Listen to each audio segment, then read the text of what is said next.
batumirwa mwese kuri uyu munsi w'ibirori byo gutanga impamyabumenyi ku nshuro ya 8 muri kaminuza y'u Rwanda. Nishimiye cyane kwifatanya namwe mu kwishimira uyu munsi twizizaho uyu musaruro ushimishije twagezeho wagizwe n'abana bacu. Aharo turashimira ababyeyi mwabigizemo uruhare mu burezi bw'abana kuva mu burezi bw'ibanze kugeza binjiye muri kaminuza, kuko uburere mwabahaye nibwo bwatumye bagera kuri uru rwego bagezeho uyu munsi.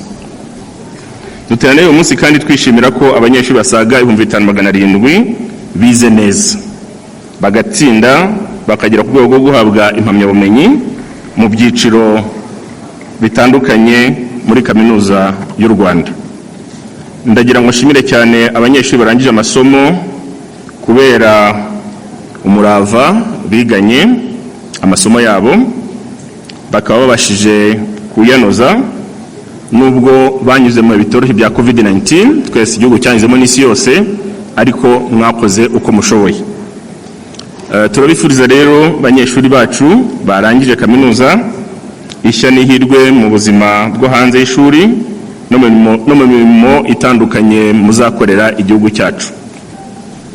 Twizeye rwose ko muzabyaza umusaruro ibyo mwize. Turashimira kandi kaminuza y'u Rwanda ku ntambwe ishimishije imaze gutera. Umunsi nk'uyu nubwo dutanga impamyabumenyi ku bana barangije ishuri, ku banyeshuri barangije ishuri, turashimira ababyeyi nanone uruhare mwaragize mu kubaherekeza muri kaminuza. Twabashimiye uburere mubaha butuma biga neza, ariko no kubaherekeza mu rugendo bagiye mu rwa kaminuza nabyo nibyo gushimwa. Turashimira kandi n'abarezi abarimu ba kaminuza, nagira ngo nongere mbashimire ibi itaho kandi bazirikana. Ndagira ngo kandi nongere mbabwire ko ibyavuzwe n'ubuhagarariye yasabye guverinoma bimwe twari dusanzwe tubitekerezaho ndetse biri mu nzira yo gukemurwa, ariko n'ibindi yavuze tutari tuzi twabyanditse bizahabwa umurongo. Umunsi nk'uyu kandi ni umwanya mwiza wo kwishimira ibyo kaminuza yagezeho mu rugendo rwo kwiteza imbere mu guteza imbere uburezi. Bimwe muri byo twakwishimira ni nko kubona mu banyeshuri nk'uko nabivuze bize hano barangirije hano harimo abava mu bindi bihugu bitari u Rwanda, byerekana ko kaminuza y'u Rwanda ifite uburyo yageze gutuma abantu bumva bayitabira. Ni abanyeshuri barenga 100 bakomoka mu 21 byo hanze y'u Rwanda. Nkuko kandi mubizi imwe mu ntego za kaminuza no gukora ubushakashatsi, turishimira rero urwo rwego kaminuza y'u Rwanda yakomeje gushyira imbaraga kugira ngo ikomeze kaminuza ishingiye ku bushakashatsi. Ibiro byagize uruhare runini cyane mu kongera umubare w'abarimu no kubigisha abenshi mu kugera ku mpamyabushobozi y'ikirenga. Tukaba twishimira ko muri imyaka yose kaminuza yamaze izo ntego yazigezeho. Ariko nkuko tubizi ntabwo urugendo rwo kugera ku ntera twifuza ku burezi twarugeraho, haracyari byinshi byo gukorwa kandi bisaba ko twese tubikorera hamwe. Guverinoma y'u Rwanda izafatanya namwe gukemura ibibazo byose biri muri kaminuza kugira ngo tugigire kaminuza y'intangarugero uko igihugu cyacu cyifuza. Ibe kaminuza irerera u Rwanda, ibe kaminuza yigisha abazabakozi ba leta beza, ibe kandi kaminuza yigisha abazabakozi ba private sector babikora ku giti cyabo nabo beza, ibe kaminuza yigisha abazateza imbere igihugu cyacu guhera ubu ngubu kugeza mu myaka iri imbere. Mu rwego rero nagira ngo nongere nshishikariza abanyeshuri bahaye impamyabumenyi kuba kugenda mukaba umusemburo w'impinduka, mukaba intangarugero aho mugiye kuba naho mugiye gukorera, mukaba inyangamugayo, kandi byinshi mwabivuze muri ya ndahiro mwarahiye twese dushima.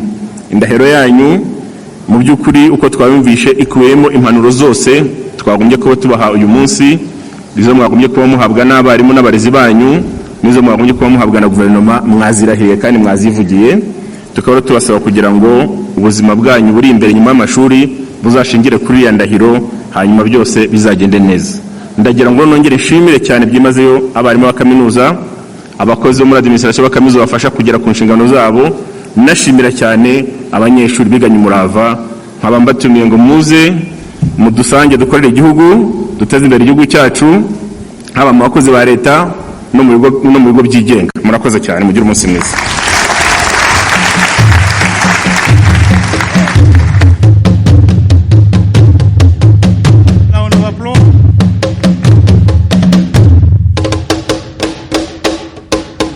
Thank you.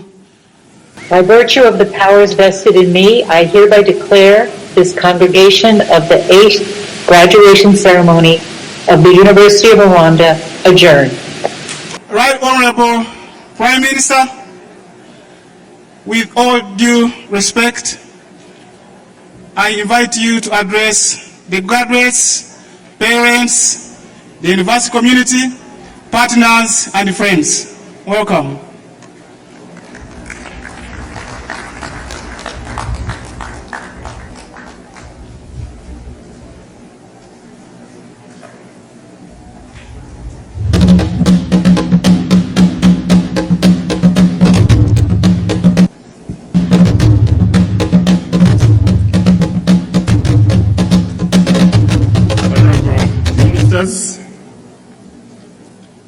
Chancellor of the University of Rwanda,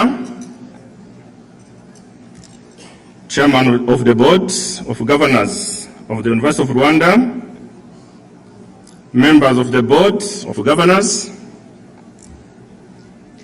Vice Chancellor and Deputy Vice Chancellors, academic staff, administrative staff, graduates and families, distinguished guests, a very good afternoon.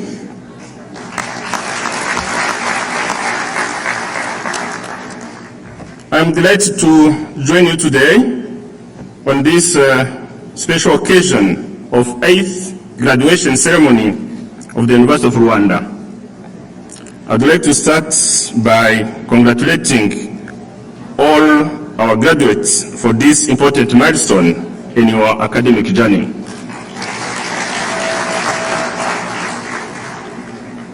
We commend your efforts and resilience to complete your studies in different fields related to our national development. I also take this opportunity to thank the leadership of the University of Rwanda, in particular the Chancellor Patricia and the Chairperson of the Board of Governors, Prof. Paul Davenport. Thank you for your great contribution in promoting the University of Rwanda through your strategic orientation to the management of the University of Rwanda.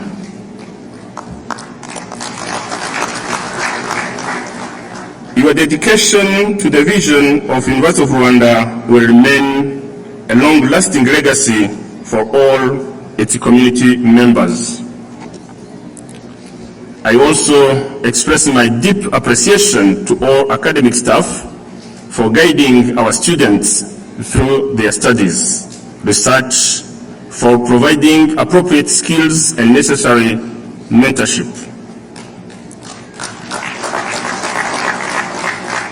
I acknowledge the parents and guardians for the support to the students to pursue their studies to completion that we are celebrating today. The COVID-19 pandemic has brought disruptions to all sectors of life, including our education system, for the past 2 years. This difficult situation required extra efforts and commitment from both students and academic staff to achieve our goals. And together, we found a way of not being totally disrupted by the pandemic, and this is why we are here today celebrating this graduation. Distinguished guests, on this important occasion on the University of Rwanda's calendar, it is a good opportunity to celebrate the achievement made by the University of Rwanda towards improving the quality of education.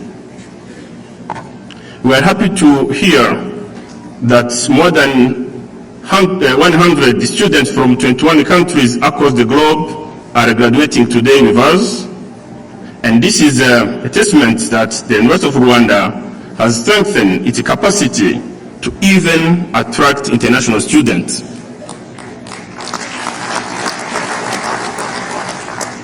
We are also happy to note that the University of Rwanda has expanded its partnerships in research, teaching, as well as exchange programs for staff with other universities. We are pleased to learn that over the years, the university benefited from these partnerships with a critical mass of PhD holders and the professional researchers that support currently the development of Rwanda. It is also a good news for Rwanda that since 2016, the University of Rwanda hosts 4 African Centers of Excellence. These centers promote regional specialization in thematic areas that address regional challenges and strengthen the capacity of universities to deliver quality training and applied research. This has increased the visibility of a university, among other things. However, as we know, improving the quality of education in higher learning institutions is a process. It cannot happen overnight. The government is aware of the challenges that the University of Rwanda is still facing, and we are fully engaged as a government to address them in a sustainable manner.